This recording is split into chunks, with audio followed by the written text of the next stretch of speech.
Hi, today I'm here to talk about one of the proofs of the Pythagorean theorem. Now, while there are many proofs for the Pythagorean theorem, I chose this one because I feel like it's easiest to understand and for people to wrap their head around. So we start with our given, and that's triangle ABC is a right triangle. So this is triangle ABC, the big triangle. Now we start by drawing a perpendicular line from angle C to line AB. So here's angle C, and you're going to draw a line straight down to AB. Now since it's a perpendicular line, that means that it forms two right angles. So that means that you're going to have two right triangles now. So now, since you draw the line because through a point not on a line, there's exactly one perpendicular line to the given line. So any line can be drawn from a point that's not on a line to another line. So since you know that you have a perpendicular line here and two right angles, you know that C, this side right here, over A, which is this side right here, equals A over E. Now you know this because these two triangles are proportional. And that means that they have a geometric mean.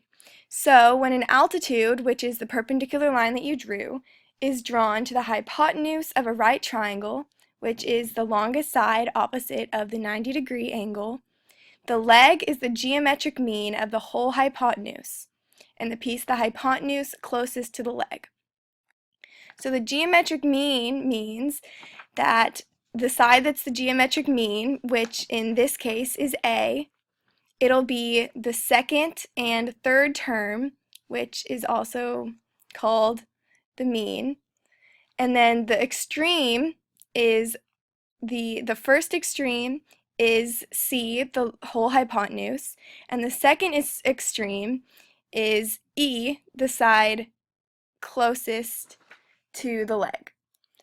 So then, after that, you have A squared equals CE and B squared equals CD. Now you have this because when you set up your proportion and you cross multiply, you have A times A equals C times E. Now since you have A times A, that equals A squared. And then when you have B times B equals C times D, you get B squared equals CD. Now, this property is called the means extremes property because you're multiplying the means, which are the second and third term, by the extremes, which are the first and fourth term. Since in this case, we're finding the geometric mean, you will always be multiplying another variable by itself. So you'll have A squared or B squared. Okay, so now we're going to use segment addition and say that C, which is this whole leg right here, is equal to D plus E because these are all, D and E is making up C. So you can use segment addition to say that. Now you have to say addition because you're going to say A squared plus B squared equals CE plus DC. Now you can say this because you're just adding this side of the equation with this side of the equation, and then you're going to add this side of the equation with this side of the equation. So you're just adding, so you can simply say that this is addition. Now that you have that equation, you can say A squared plus B squared equals C times E plus D.